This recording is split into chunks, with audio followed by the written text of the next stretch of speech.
Hallelujah, Father. Hallelujah, Panginoon. O Banal na Espiritu, malaya ka po na kumilos sa tanghaling ito, Panginoong Diyos. Dalangin namin, Panginoon, na sa tanghaling ito, maranasan namin ang pag-ibig mo, Panginoong Diyos. Salamat po sa pag-ibig mo na kailanman na hindi nagmamaliw, Panginoon. Thank you for loving us, Panginoong Diyos. At dalangin ko po sa tanghaling ito, buksan mo aming mga puso, malaya kang kumilos sa aming mga buhay. At higit sa lahat, Panginoon, dalangin namin na ang salitang ibababa mo sa amin ay manamnam na aming puso at magamit namin ito sa pang-araw-araw namin buhay, Panginoon. Marami pong salamat sa iyo, Panginoon, ang pinakamataas sa papuri, pagsamba, pagdakila at pagluwalhati. In Jesus' name we pray. Amen and amen. Palakpakan po natin si Lord. Praise God. Wait lang.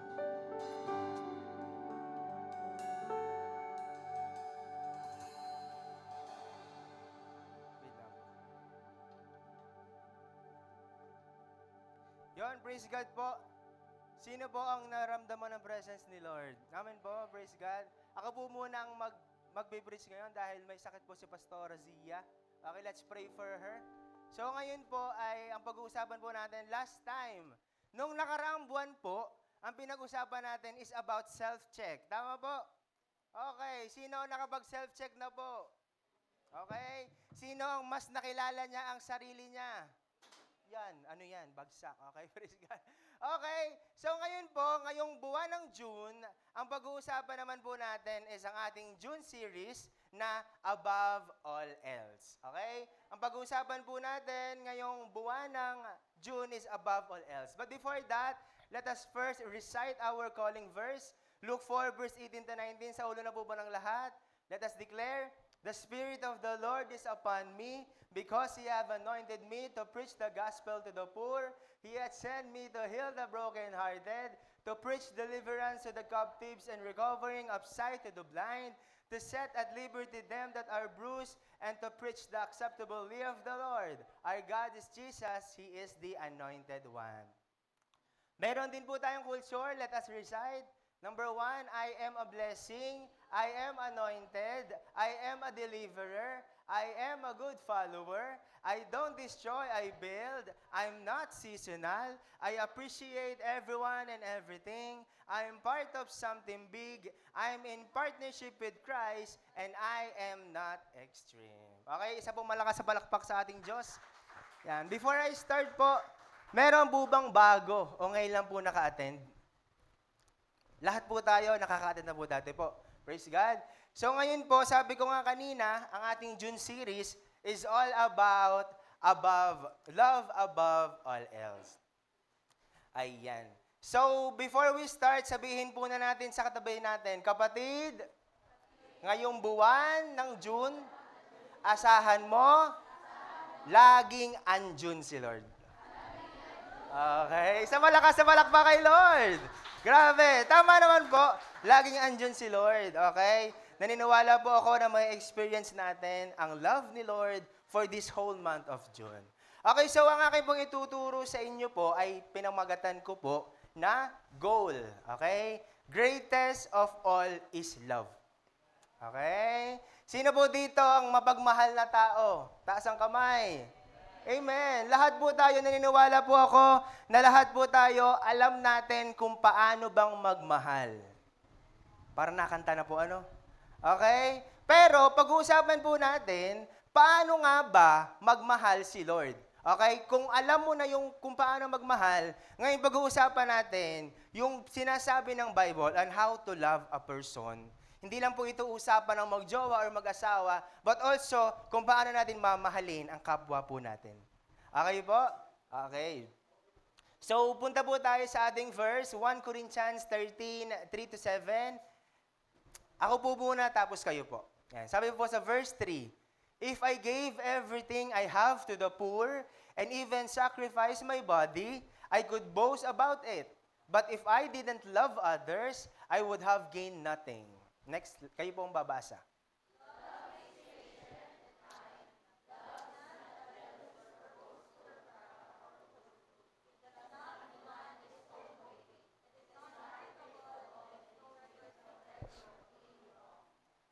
Okay, ako naman po, verse 7. Love never gives up.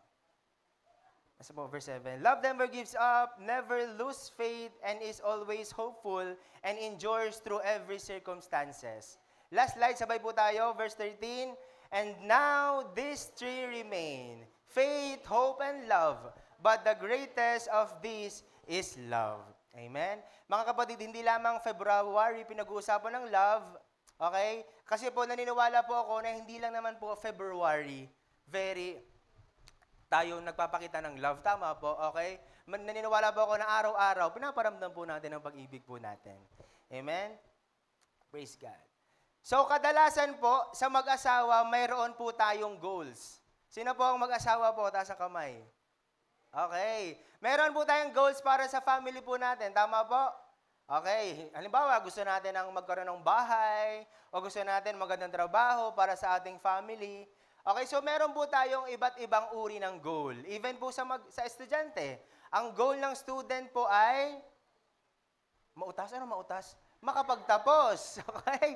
Okay, goal po ng student makapagtapos. Sa trabaho, kapag may trabaho ka na, ano naman yung goal mo? Yumaman? Ano, okay? Okay, syempre po, gusto mo ma-promote. Tama po? Kasi kapag may promotion, mayroong increase saan? Sa sahod. Okay, sinong gusto po yun? Okay? So, since mayroon tayong mga goal, pag-uusapan naman po natin ngayon, ano yung goal ni Lord sa atin? Okay po? What is the greatest of all? Sabi nga po doon, greatest of all is love. Okay, may tanong po dito. Meron po akong i-share po sa inyo na tinatawag namin yung mga kabataan, okay? Siyempre po kabataan, na love language. Ayan. Okay? Para po sa mga Gucci, okay? Sa mga pabata po, okay? Ito pong love language ay term ng mga namin. Okay? Term na din po natin. Magkakaedad lang naman po tayo, hindi man po halata. Amen po? Okay?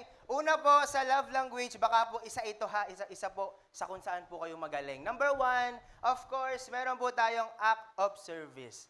Okay? Sa isang relasyon, ang unang love language daw, na kadalasang meron tayo, is act of service. Okay, halimbawa, kapag malungkot ang iyong honey bunch, okay, ano yung ginagawa mong service? Pinagluluto ko, okay? Pinagluluto ko ng sopas. Parang pag pinagluto ko ng sopas, gagaling agad. Okay? Okay po. Ano pa? Sa mga anak, ano yung act of service po ninyo? Ako po, ang akin po act of service sa magulang ko po, kapag po siya ay may sakit, napunta po agad ako sa kanya pong pantalon na nakasabit kasi po may pera po. Joke lang. Okay? Okay, ako po, ang ginagawa ko po sa magulang ko, nagtitimpla ako ng kape. Okay? That is act of service. Malinaw po yun, act of service. Pangalawa, quality time. Okay? Mahalaga po pala sa isang relasyon, ito man ay relasyon mo sa tao o sa Diyos, mayroon kang quality time. Okay po? Ano po yung quality time? Yung kahit pagod ka na sa trabaho, mag-update ka pa din. Amen? Sino mga pagpagod din nag-update? Amen po? Yung quality time po, yung kahit bombarded ka na ng lahat ng pagsubok at problema, you still have time toward each other. Amen po? Nagkakape kayo, o kaya naman, iniiwan nyo muna yung mga anak po ninyo, tapos nag-ESM po kayo. Di ba ba? That's quality time. Pangatlo po, words of affirmation. Okay? Sino po yung magaling dito? Yung maboka. Okay? Susungkitin ko ang bituin. Ikaw lang ay maging akin. Okay? Yun po words of affirmation. Okay? Kung churchy ka naman, sabi mo, si Lord ang una. Ikaw ang sunod. Okay, sino pong ganon? Okay po? So, sa love language po natin, kadalasan, aminin po natin sa mga babae po, di ba madalas, na-appreciate nyo po yung sinasabi na, ang ganda mo ngayon, okay? Para kang grabe, para kang malaanghel, na binaba ng kalangitan, okay? Kasi basta ganon, okay? Pang-apat po, of course, physical touch, okay? Minamasahe mo yung kamay, okay? Pag masakit ang ulo ng asawa mo, hinihilot mo, okay yung ulo, okay po? Physical touch. At alam nyo po ba na yung yakap po kasi is proven po ng science na kapag daw tayo ay yumayakap sa isang tao, nagkakaroon po tayo, natatanggal daw po yung mga stress natin. Okay po? Tama po ba yon? Sino po ang laging may kayakap po? Amen. Okay? Actually po, sa ibang bansa, naging trabaho po siya. Okay po, trabaho po sa ibang bansa, nagre-rent po sila ng mga tao para yakapin sila. Kasi po, based on science nga po, kapag daw may nakayakap ay natatanga daw ang stress, nade-detoxify ang body. Okay? Yun po. So, ibig sabihin po pala, part din siya ng love language po natin. Kaso sa Pilipinas, wala pong ganyan. Wala pong trabahong ganyan. Huwag ka po bigla-biglang mangyayakap. Di po ba? Okay, and of course, last po natin is receiving gifts. Amen? Last po na love language ay yung pagbibigay natin ng regalo. Amen po? Hindi man araw ng mga puso, pero araw-araw may chocolate ka na binibigay sa kanya. Okay? Hindi man araw ng mga nanay, pero araw-araw binibigyan mo siya ng sakit sa ulo. Ay, joke lang po. Ng favorite food niya. Di po ba? Malinaw po yon. So, ngayon na nalaman po natin yung mga love language na mayroon ang panahon po ngayon, paano naman po pinapakita ng Diyos ang pag-ibig niya sa atin? Amen? Meron pong tanong dyan, paano ipinapakita ng Diyos ang pag-ibig niya sa atin? Naniniwala po ako na kung ano man yung pagkaunawa mo sa pag-ibig ngayon, may ibibigay sa yung bago si Lord ngayon ng pagkaunawa sa love. Amen po. Sino ba excited na? Palaban po natin si Lord. Amen. Okay, paano pinapakita ng Diyos ang pag-ibig niya sa atin? Number 1, He remains patient and kind. Okay? Basahin po natin yung verse kanina, verse 4. Ang sabi po dyan, love is patient and kind.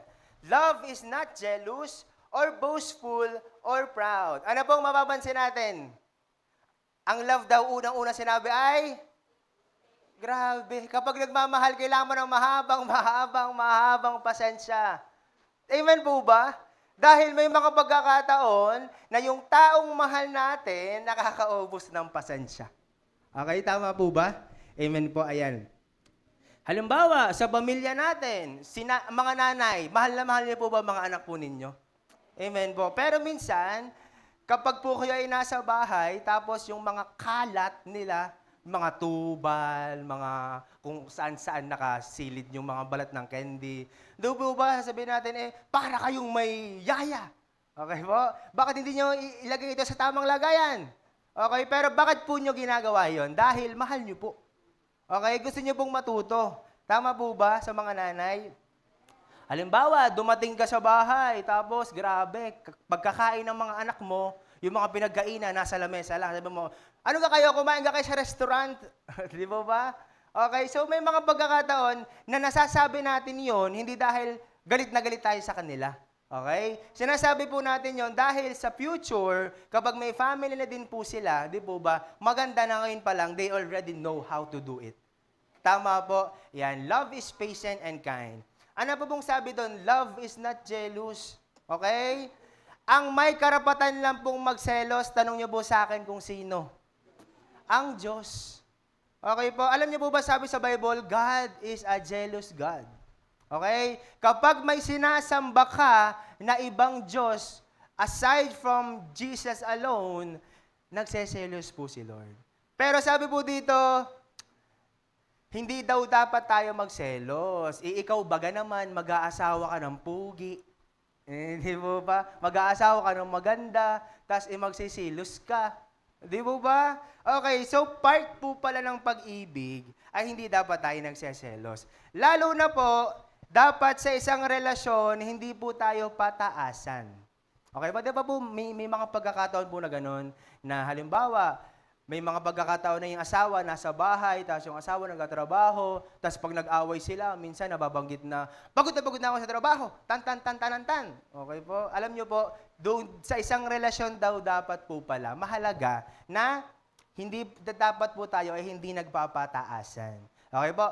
Pero at the latter part, alam po natin na ginagawa natin ang mga bagay na iyon para pagdating ng panahon, we already know what to do. Pero alam nyo po ba, next slide po, alam nyo po si Lord, ang Diyos ay may walang hanggang pasensya. Isang tali na walang hangganan. Amen po? Sino nag-agree po doon? Amen? Kasi po, kung walang mahabang pasensya si Lord, matagal ka na pong nilamon ng lupa. Bakit po? Isipin po natin, sa araw-araw nating pamumuhay, sino ba ang makapagsasabi na never ako nagkasala? Ako po, taas ang kamay. Di ba po? Sino makapagsasabi dito na kanina, ang mahal ng singilan tricycle driver, kamahala, 40 lang ang RA, na hindi siya nakaramdam ng galit. Na konti lang naman. Di ba po? So, ibig sabihin, kung usapan ng pagkakasala, lagi talaga tayo nagkakasala, even in small things. Sabi po sa Bible, malaki o maliit na pagkakasala, kasalanan pa din. Okay po? Hindi po, na ikaw nga, pumatay ka, ako lang naman inagkupit. O di mas makasalanan ka sa akin. Hindi po ganon. Ang antas po ng kasalanan, mabigat man o mababaw na kasalanan, is still a sin.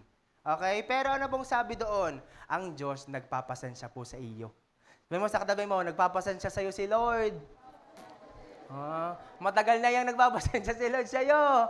Di po ba? Ang dami nating maling mga ginagawa, maling desisyon sa buhay, ang dami nating inuuna, takbo tayo ng takbo palayo kay Lord. Pero maniwala po kayo sa akin, si Lord ay nagpapasensya pa din sa atin. Amen po? It is all by the grace of God. So, pangalawa po, paano pinapakita ng Diyos ang pag-ibig niya? Pangalawa, He is not demanding. Ganun po pala ba nagmamahal? Hindi po tayo nagde-demand. Okay, next po natin. Next slide, yung pong ating verse. Sabi po doon, or rude, it does not demand its own way. It is not irritable, and it keeps no record of wrong. Ang Diyos po, hindi po siya demanding, even Jesus before. Okay po? Kasi po, kung demanding po si Lord, i-demand niya na, yung aking krus ha, inyong pinisin, okay? Para pag pinako ako, hindi ako masalugsog, okay? Yung pako, ayoko nang may ano yan, may kalawang, baka kayo matetanus. Okay, hindi demanding si Lord. Imagine that, ang Diyos ay hindi demanding. Okay, halimbawa, demanding si Lord, ikaw, niligtas na kita't lahat, tuloy na tuloy ka pa din sa kasalanang iyan. Hindi po ba? Imagine. So, ganoon po pala ang love. Alam niyo po, kapag nagmamahal po tayo, anumang uri ng pagmamahal po iyan, hindi dapat tayo laging, ang sabi po doon, nagagalit. It is not irritable. Okay po? Malinaw po ba yun? Sabi po doon, dahil sa dami ng ating wrong decisions, kung ang Diyos ay demanding at magagalitin, sabi ko nga po kanina, baka wala na po tayong kaligtasan. Amen po? Sino po dito? Sige, bigay mo muna sa akin ang ATM mo, sahod mo, sa akin muna, bati na tayo. Okay? Nagde-demand.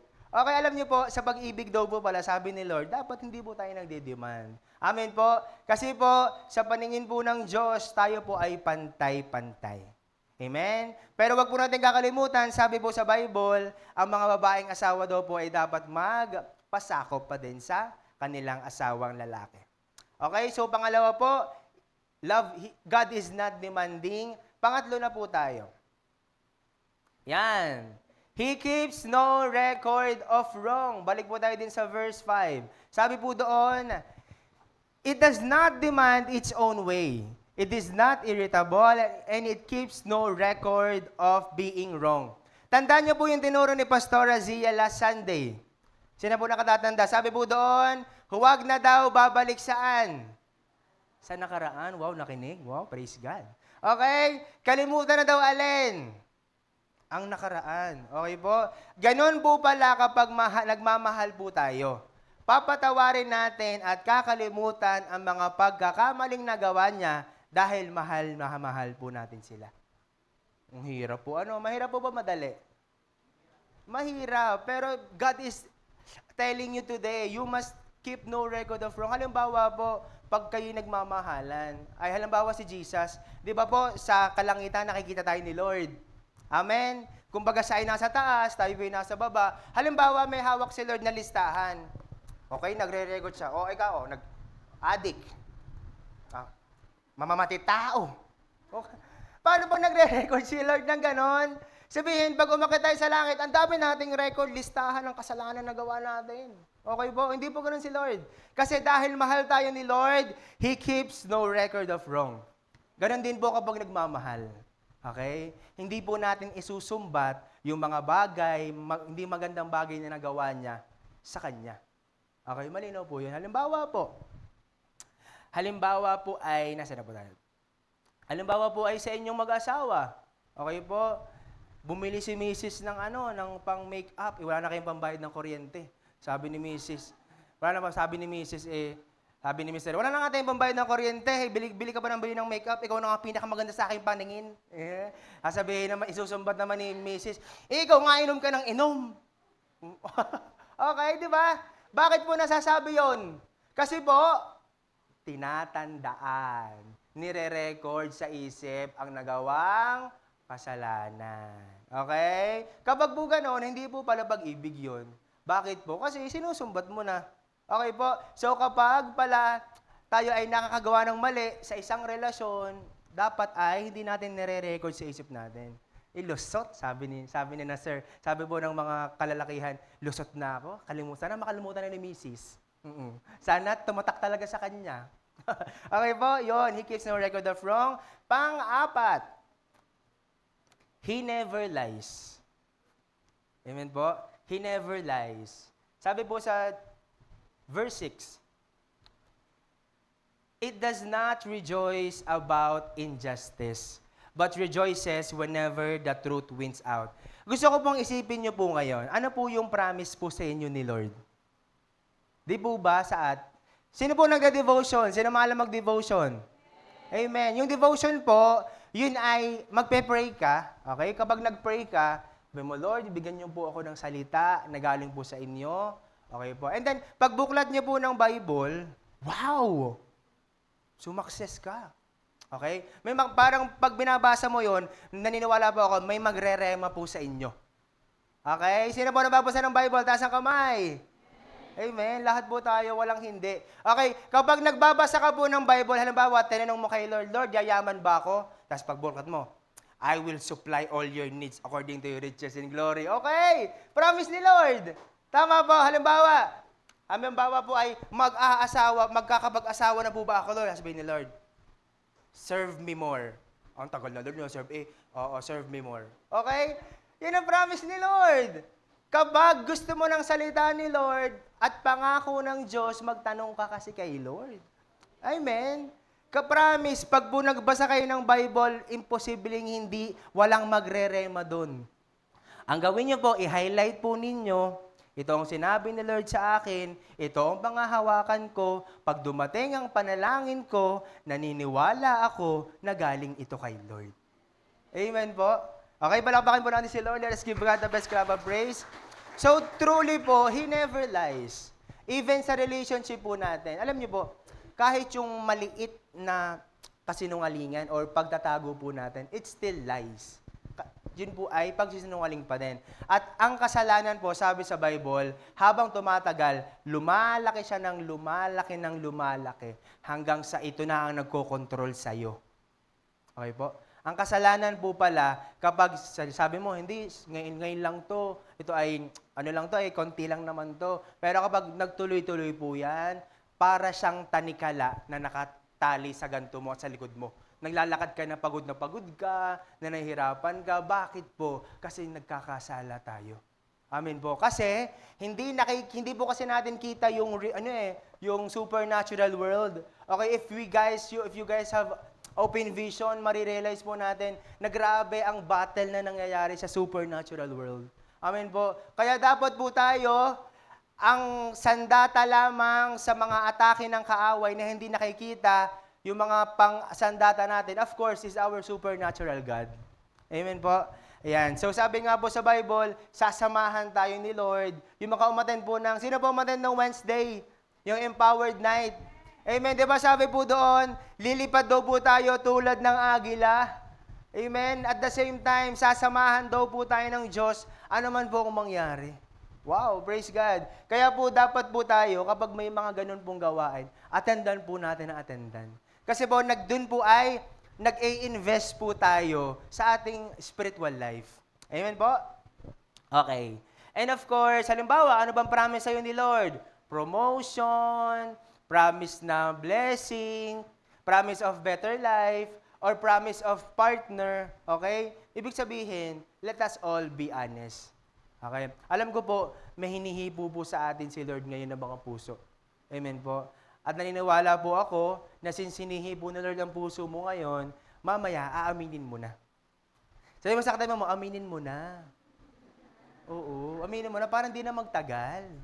Di po ba? Kasi promise po, kapag tumagal siya ng tumagal, kailang din po ang kawawa. Amen po? Okay, recap po tayo. Una, paano pinaparamdam ng Diyos ang pag-ibig niya? Of course, una is He remains patient and kind. Pangalawa, He is not demanding. Pangatlo, He keeps no record of wrong. And pang-apat, He never lies. Dito na po tayo sa last. Paano pinapakita ng Diyos ang pag-ibig niya? Last, He never gives up on us. Amen. Sino po naniniwala na hindi siya sinusukuan ni Lord? Amen. Lord, ako po ay ang tagal ko na nagkakasala, takbo ako ng takbo palayo sa iyo, attend ako sa church, tapos mawawala na naman ako. Pero alam nyo, God never gives up on you. Kaya po ikaw nandito ngayon. Amen. Hindi ka sinusukuan ng Diyos. Amen po. So, sabi po doon sa verse 7, love never, sige po, basahin natin ng malakas. Verse 7, 1, 2, 3, go. Love never gives up, never loses faith, is always hopeful, and endures through every circumstances. Ganon po pala magmahal si Lord. Hindi ka niya sinusukuan kahit ikaw mismo suko ka na sa sarili mo. Sino po na-experience yung ganon? Yung araw, ganon na lang nangyayari sa kanya, parang pakiramdam niya, wala siyang trabaho, parang nasuko na siya sa buhay. Kapatid, huwag kang sumuko. Kasi ang Diyos hindi ka sinusukuan. Amen po? Mahalaga na maunawaan mo at ma-realize mo na hindi ka sinusukuan ni Lord. Kasi kapag sumusuko ka na sa sarili mo, maniwala ka sa akin, inilalaban ka ng Diyos. Sabi mo sa katabi mo po, inilalaban ka ni Lord. Amen. Hindi mo man makita, hindi mo man maramdaman, inilalaban ka ni Lord. Ano pong sabi doon? Kapag nagmamahal, never loses faith. Okay, pag minamahal tayo ni Lord, dapat po tayo ay hindi nawawala ng pananampalataya, natutulungan niya tayong makaahon po doon. Amen? Always hopeful, dapat daw ang pag-asa natin ay laging na kay Lord. Kaya nga dapat, laging nasa sentro ng relasyon po natin, laging si Lord. Amen po? Halimbawa, ikaw ito yung asawa mo, tapos nasa gitna, laging si Lord. Center lagi si Lord. Bakit po? Kasi kapag si Lord ang center ng inyong pagsasama, anuman ang pagsubok na dumating sa inyong dalawa, parehas kayong hindi mag-give up. Amen po? Paano po yun? Sabi, love never gives up. Ba't niya ako sinukuan? Parang nilaban ko naman siya, parang dati, grabe, madaling araw, nag-i-emote siya. Pinuntahan ko, binigyan ko ng pork chop. Okay, kasi sabi ni Rigor, kailangan daw ng pork chop. Okay? Paano yung pag siya nang sumuko, mga kapatid? Kapag po sumuko na yung taong mahal mo, at ang pakiramdam mo ay hindi na maganda ang nangyayari, yung inyong relationship ay puno ng kasalanan, then it is not from the Lord. Huhugutin ni Lord sa'yo yan. Aalisin ni Lord. Amin po. Aalisin ni Lord ang bagay o tao o pangyayari sa buhay mo na hindi makakatulong para ikaw ay lumago. Aalisin niya. Ano pong ginawa? Tinapon po ba niya sa impyerno? Hindi naman. Hindi naman. Grabe naman. Okay? Yung pong nakasakit sa iyo dati, of course, inalis sa iyo ni Lord, pero hindi sabihin, isinumpa siya na Lord, hindi. Inalis sa iyo ni Lord kasi may ibang plano si Lord sa taong yun. Amen? May tinuturo si Lord sa taong yon, at the same time, may tinuturo sa iyo si Lord. Amen? Ano pa po? Endures through every circumstances. Amen? Ano man ang mga pinagdadaanan po ninyo o hindi pagkakaintindihan, sabi po doon, just endure. Endure lang. Amen po? Yan man ay mabigat, yan man ay hindi maganda ang nangyayari, God is telling us to endure. Alam niyo po ba, sa tingin niyo po, madali po bang magtiis? Mahirap po. Amen po, mahirap magtiis, lalo na sa isang relasyon na ikaw lang ng ikaw yung nagbibigay. Na hindi nare-reciprocate yung love and effort na binibigay po natin sa tao. Pero alam niyo si Lord, grabe si Lord. Hindi natin na ibabalik kay Lord ang lahat ng love niya, pero si Lord, willing po rin siyang yakapin tayo. Tandaan niyo po yung sinare ng worship leader natin kanina, yung prodigal son. Alam niyo po yun? Yung po ay kwento ng isang anak na kinuha niya po agad yung kanyang mana doon sa tatay niya. Okay, noong mga panahon po na yan, alam niyo po ba na kapag kinuha na ng anak yung mana sa kanyang tatay, ibig sabihin, iniisip niya na wala na siya, na wala na yung tatay niya. Kino-consider na niya na ang ama niya is patay na. Kaya, kumbaga, dong time na yon, kapag kinuha mo agad ang mana mo sa iyong ama o sa iyong mga magulang, para sa'yo, patay na sila. Okay, pero ano pong ginawa nung anak? Pagkakuha nung mana ay, ano pong ginawa? Winaldas, okay, nag one-time billionaire po siya. Pero ano pong ginawa nung ama? Nung bumalik yung anak, ano pong ginawa ng ama? Ano po? Okay, tinanggap pa din, sinalubong, niyakap, tapos binigyan pa ng robe. Kung mabasahin niyo po sa Bible, binigyan ng gintong singsing, binigyan ng tsinelas, ganun po magmahal si Lord. Ganun po magmahal si Lord. Sa kabila ng pagtakas natin ng paulit-ulit palayo sa Diyos, paulit-ulit ka pa rin po niyang yayakapin pabalik. Amen. Kasi po, alam nyo, lahat tayo ay tagalangit. Tama po? Taas ang kamay ng tagalangit. Amen. Yo, praise God. Lahat po tayo tagalangit. Kaya gusto ni Lord, anong pangit? Tagalangit. Kaya gusto ni Lord ay tayo lahat ay ma-experience natin ang mga pinagdadaanan natin ngayon para pag-akyat natin sa kalangitan, gagawin na lang natin ang ultimate purpose natin. Ano pong ating ultimate purpose? To worship God. Amen. Alam niyo po, kaya po tayo kinreate ni Lord is para i-worship po si Lord. Sabi po sa Bible, kaya naman ng Diyos na pasayawin ng bato. Kaya ng Diyos na pasayawin ng puno. Pero bakit niya pa tayo kinreate? Okay? Kinreate po tayo ni Lord to worship Him. Amen po. At sa isang relasyon po, lalo na po pag relasyon ng sa tao, complicated po kasi ito. Pag sa tao. Kasi may mga pagkakataon po na tayo ay may mga factors na nakaka-apekto sa ating desisyon. Pero kapag kay Lord at sa relationship mo, alam mo si Lord lagi ang nagbibigay. Amen po, si Lord lang po lagi. At alam niyo po ba, doon sa verse na, when God created Eva and Adam, okay, alam niyo po ba yon? Ang unang kinreate ng Diyos ay sino po? Si Adan, okay? Saan po kinuha si Eva? Sa tadyang. Yung tadyang po ay rib cage. Ano bang purpose ng rib cage? Protects the heart. Amen. Masasabi mo na tama ang katadyang mo kapag pinoprotektahan niya ng puso mo. Amen. Palakpakan natin si Lord. Masasabi mo na kalooban ni Lord yung taong kasama mo kapag inilalapit ka niyan palapit kay Lord. Amen. Kaya binigay ni Lord si Eva kay Adan is alam mo ba? Alam mo ba? Sorry, napakanta na ako. Yung TikTok po, alam mo ba? Ba't Adan? Okay, sorry po, sorry. Kaya binigay ni Lord, natatawa na tayo. Kasi ganun nga tayo kamahal ni Lord. Hindi niya papayagan na mag-isa lang tayong lalaban sa buhay. Amen. Hindi niya papayagan na mag-isa ka lang sa pagsubok na meron ka ngayon. Lord, ba't ang tagal? Amen. Sino may nang tatanong po, ba't ang tagal? Grabe, Lord, nakagulong-gulong na ako. Grabe, lahat na yata ng revival night, ni-revive ako ng ini-revive. Ba't wala pa ding nadating? Okay? Lahat na po yata ng prayer and fasting, inatendan ko, nagkandamayat-mayat na ako. Hindi pa rin sinasagot. Lahat na ng deliverance, isinuka ko na lahat. Kung ano-ano nang lumabas sa akin, wala pa din. Alam niyo po, God has a purpose. And God is teaching you something. Anong prayer mo ngayon? Focus on the goal. Greatest of all is love. Magmahal ka pa din. Mahalin mo kahit hindi ka mahal-mahal. Amen po. Sabi po doon sa next verse natin. Sabi po sa 1 John 4:8, whoever does not love God does not know God. Because, ano mo sabi? God is love. So kung hindi pala po tayo marunong magmahal, hindi mo kilala si Lord. Hindi mo kilala si Lord.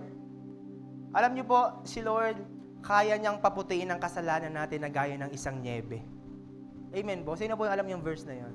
Amen? So dahil tayo ay natutong magmahal, we learn it because God is love. Alam niyo po, mayroong isang verse sa Bible ngayon na nagiging parang pinapababaw, nagiging mababaw sa atin yung essence ng word. Yung next po natin, yung John 3:16. Di po ba ngayon, kapag sa ulo mo yan, sabihin sa'yo ng mga tao, yan lang ang sa ulo mo, John 3:16, ang tagal-tagal na yan. Siyempre sa ulo mo yan. Pero hindi nakakalimutan natin na itong word po na ito is so powerful.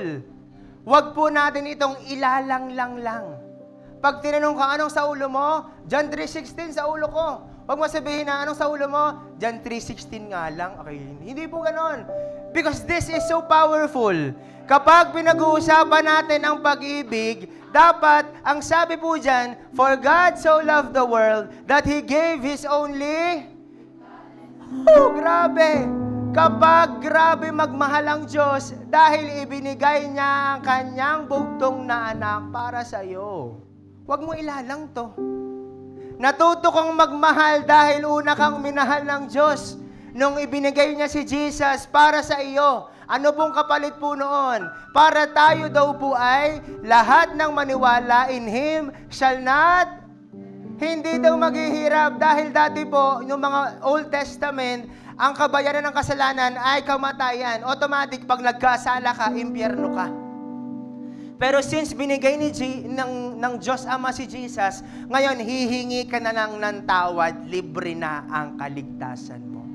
Amen? So wag po natin itong ilalang na sabi po doon, but have an everlasting life. So kapag tinanong ka, ano ang sa ulo mong verse? John 3:16. Hindi John 3:16 lang. Because this is so powerful. Let us not forget that God offers His Son for us. Diba? Huwag natin itong ibabaliwala. Reminding everyone that this verse is so powerful, people might have been familiarized with it, forgetting how the goal or greatest of all is love is done first by Jesus, even before we experience love from other people. Huwag natin pong kalimutan na bago mo maranasan ang pag-ibig sa tao, ipinaranas muna sa iyo ang pag-ibig niya nung siya ay napako sa krus. Amen po.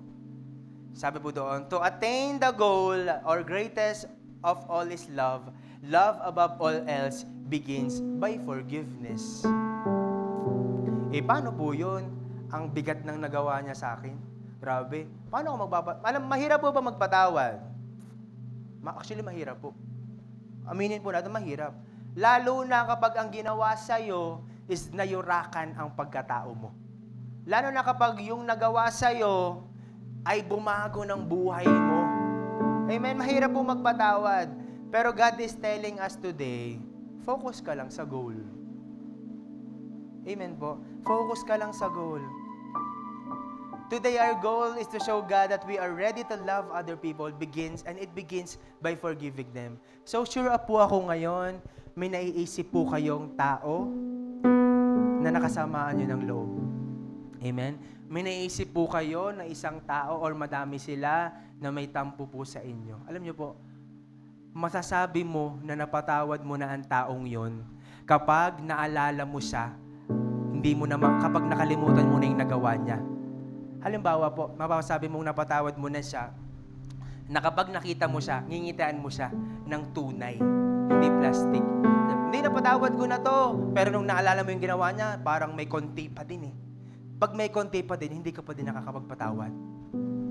Ang totoo pong pagpapatawad ay kapag nakita mo siya, kapag naalala mo siya, willing ka na yakapin siya. Willing ka na makipagkamay sa kanya, willing ka na kumain sa hapag na kasama siya. Amen po. Let me share to you a testimony. Share ko po ang testimony ko. For everyone po, for those who know already, nakapasa po ako sa board, biyaya ni Lord.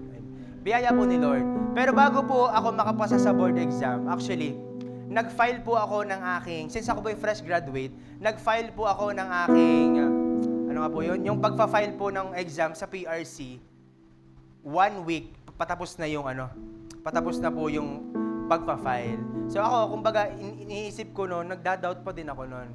Pero alam niyo po, bago po ako mag-file, humingi po muna ako ng word kay Lord. Ito po yung word ni Lord. Akala ko po sa Malakay, nasa Amos nga po. Sabi po doon sa Amos 9:13, makinig po tayong lahat. Ako po kasi, ang gusto ko po that time, ayokong itanong kay Lord kung pasa ako. Lord, pasa ba ako? Pag may nakita ako nakapula, pasa ako. Ayoko po ng ganun. Lord, pasa ba ako? Kapag may nakita ako magjowa sa park, pasa na ako. Hindi, ayoko po ng ganun. Ang gusto ko pong hingin kay Lord, Lord, hindi ko po hihingin kung pasa na ako. Pero ang itatanong ko po sa inyo, kung sasamahan niyo po ako sa journey ko. Hindi ko po tinanong, Lord, pasa ba ako? Hindi. Ang tinanong ko po kay Lord, Lord, sasamahan mo po ba ako sa journey na to? Ito po ang binigay ni Lord sa akin. Amos 9:13. You will have such a harvest that you won't be able to bring in all your wheat before plowing. You will have a grapes left over from season to season. Your fruitful vineyard will cover the mountain. Alam po, yun po ang assurance ko kay Lord. That time, sabi ko, Lord, thank you. Alam ko, pasa na ako. Kiniklaim ko na agad. Hanggang sa dumating sa point na ako po ay naging part po ng marketing namin. Yung naging part po ako ng marketing, so ako po ay nagtuturo, nag-CCOS sa labas, napunta kami sa mga iba't ibang lugar, nagmamarketing. Grabe po yung time na yun, grabe po ako nakaramdam ng pagod. Sabi ko, napapagod ako. Yung point na hindi na ako nakaka-review. Hindi po kasi ako nag-review center kasi iniisip ko sayang ang pera. Tapos ikakabili ko lang ng laptop that time. So parang naging practical ako. Sabi ko, Lord, pagkakatiwala ko talaga sa iyo. So hindi po ako nag-review center. So sa kabuuan, gulo-gulo ang review ko. Okay, gulo-gulo. So that time, lumalapit na yung aming, yung palapit na ng palapit yung exam. Pag grabe ng parag, pag grabe din yung kaba ko kasi wala pa talaga, wala pa. So before 2 weeks po ng exam, ang ginawa ko po noon, doon po ako nag-review. Okay? Yung time na gusto ko mag-review, gusto ng isip ko na mag-review, pero yung katawan ko gusto na lang mahiga kasi pagod sa trabaho. Praise God, nakapag-review naman ako, though in 2 weeks, minimal days lamang. Alam niyo po, nung ako nag-e-exam na, kada tamang sagot na alam ko, sabi ko, thank you, Lord. Thank you, Lord. Bilog, thank you, Lord. Hanggang sa lumapit po sa akin yung proctor, sabi ng proctor, shh. Kasi ang lakas pala ng pagka-thank you, Lord ko. Kasi kada alam ko yung sagot, sabi ko, thank you, Lord. Hindi ko din pag-aralan, pero bakit parang alam ko? Sabi ko, pray ko, Lord, gusto ko 75 lang. Basta makapasa na ako, Lord, 75 lang. Ibigay mo na po. Hindi po ako nanawala sa pamahiin. Kasi yung mga kasama ko, nag-hotel po kasi kami, grabe sila, nagdala ng holy water. Ako pa pinagbabas-basan mo. Ang ginawa mo naman akong pare. Tapos, grabe sila, mayroon silang mga dalang hanger, nagsampay yung kanilang underwear na pula. Grabe na yan. Pero alam niyo po ang ginawa ko that time, tinawag ko po sila sa room namin. Sabi ko, mga kapatid, mga co-teacher, punta kayo dito sa room namin. Shinare ko po sa kanila yung word. Pinatanggap ko silang lahat. Tumanggap sila. Sabi ko, grabe, thank you Lord, napatanggap ko mga to. Ito ang purpose ko. Ang purpose ko hindi para mag-exam talaga, para patanggapin sila. Okay? Eh di ba, napatanggap ko sila, pero ako abang kababatin ako. sabi ko, huwag kayong kabahan. Huwag tiwala kayo kay Lord. Pero ako, bukas na. Grabe.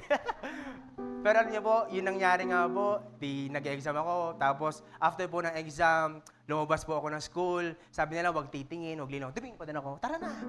Lingon pa din ako, sabi, huwag kang lilingon, kahit ano mangyari, huwag kang lilingon. Pag lumingon ka, akin ka, joke lang. Pag lumingon ka, babalik ka. Ako po hindi. Ang ginawa ko, lumingon ako. O tara na, tagal mo Sinundo ko ba sa room? Pinapakita ko sa kanila na hindi ako naniniwala sa pamahiin. Because I believe na ang pamahiin, wala yan. Sa panalangin ka maniwala. Alam niyo po, 2 months, palakpakan natin si Lord. 2 months po ako naghintay. 2 months. Hanggang sa yung before lobas ng exam, result, yun po ay 22. So, may tumawag po sa akin na kapatidan natin, deliverance po, sa Balete po ito. Okay? So, nag-pray po kami sa Balete. May nag-pray po tayong kapatidan. Ang nangyari po, yun ay siguro mga 10 na po yun. So, nagpunta po kami ng Balete, kay Pastora Lonnie, kasama ko. And then, may na-deliverance po, praise God, nakalaya. Tapos pagdating ko po sa bahay, siguro mga 1 po yun, 1 a.m. or 11, 12:30, something ganun. Nagbukas po ulit ako ng Bible. Kasi nga po, bukas po, kinabukasan ay release ng result. Sabi ko, Lord, magdi-devotion po ulit ako. Alam niyo po, pag buklat ko ng Bible, ito ulit. Amos 9:13 ulit. Sabi ko, Lord, what a coincidence. Kasi ang kapal ng Bible, tama po, ang kapal ng Bible, hindi man po ako mahilig maglagay nung ano tawag doon? Basta yung papel. Basta pagbuklat ko, Amos 9:10, you will have such a harvest that you won't be able to bring all your wheat before blowing time. Alam niyo po, nag-celebrate na ako. Sabi ko, pasa na ako. Hindi ko po tinanong kay Lord kung pasa na ako, ha? Pero ipinaramdam ng Diyos na pasa ka na, hindi ka pa nag-i-exam. Grabe si Lord. All glory to God. So that time, alam kong pasa na ako, nag-celebrate na ako, nag-cook na ako, cook. Tapos kinabukasan, labas na po yung result. Pag akyat ko po sa faculty namin, nag-iiyakan yung mga kasama kong teacher na nag-exam kasi kinakabahan daw po sila. So lumabas ang exam, pasa po sila, lahat po sila pasa, tapos nag-iiyak sila, thank you Lord. Alam niyo po, sinabi ko lang that time, thank you Lord, relaxan ko lang. All glory to God. Tapos di po ako naiyak. Kasi nag-advance na nga po ako ng celebration. Ganun po tayo pag naglilingkod kay Lord. Hindi pa dumadating, nagpapasalamat ka na. Okay? Alam niyo po ang ginawa ko noon? Tanong niyo po kung anong ginawa ko. Tumayo po ako that time, habang sila inaayak ko, tawag sila, inay, LBT na ako. Iyak talaga, tanong sila. Tigo po tayo, pwede ba po tayo mag-pray? Sabi ko gano'n. So lahat ng mga nasa faculty, tumayo sila. Tayo nga sila, mga uto-uto, joke lang. Tumayo talaga sila. Sabi ko, pwede po tayo mag-pray? E di nag-pray kami, Lord. Thank you po, nagpapasalamat po kami sa iyo. Sa ganito, ganyan-ganyan. Sabay nga sila, sabay-sabay. Okay?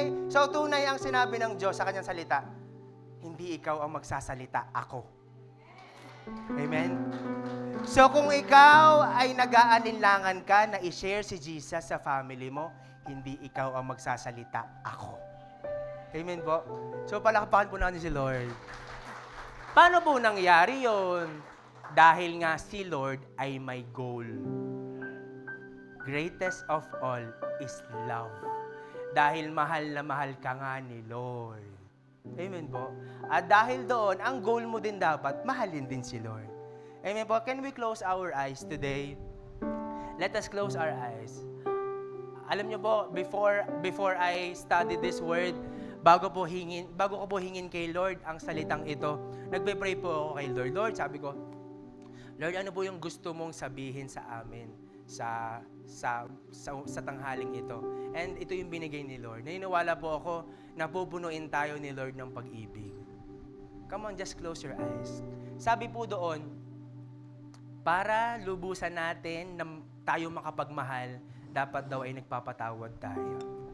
So, inihaharap sa'yo ni Lord ngayon, nakapikit ka man, ang mga tao na nakasakit sa'yo. Yes, in Jesus' name. Inihaharap sa'yo ni Lord lahat ng kaalitan mo sa trabaho, or yung nakatampuhan mo. Yes. Inihaharap sa'yo ni Lord right now. Pinapaalala sa'yo ni Lord in Jesus' name. Yes, Lord. And right now, bibigyan kita ng 1 minuto. Forgive them. Yes. Yes, Lord. Forgive them. Sabi mo, Lord, ang hirap, ang grabe ang ginawa sa akin ng taong to. Sinaktan ako nito. Pinagod ako nito. Pinahirapan ako nito. Pero I choose to forgive, Lord. Come on, say to God. Pinapatawad mo na.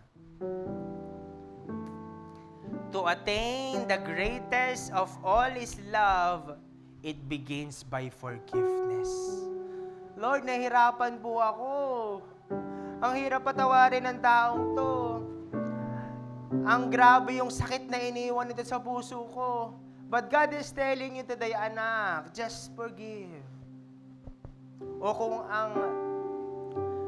kung ang bagay na hirap kang patawadin ay ang sarili mo, forgive yourself. Patawadin mo ang sarili mo. Panginoon, ang dami kong maling desisyon sa buhay, kaya nagkaganto ang buhay ko. Pero Lord, pinapatawad ko na ang sarili ko. Come on. Yes, Lord. Yes, Lord. Come on. Release forgiveness. At sa oras na ito, pinapatawad ka na din ni Lord. Pinapatawad ka na din ni Lord right now. Yes, Lord. You are forgiving them. Pinapatawad mo sila, Panginoon. At awitin natin ang awiting ito. At sasabihin natin kay Lord, Lord, you are amazing. You are amazing God, Panginoon. Sasabihin natin kay Lord dito, na sa kabila ng lahat ng kasalanan ko, sa mga kasalanang tinatago ko, sa lahat ng nagawa ko, sa lahat ng nakasakit sa akin, you are amazing God. Let us sing this song. Habang nakasarado yung mga mata. Yes, Lord.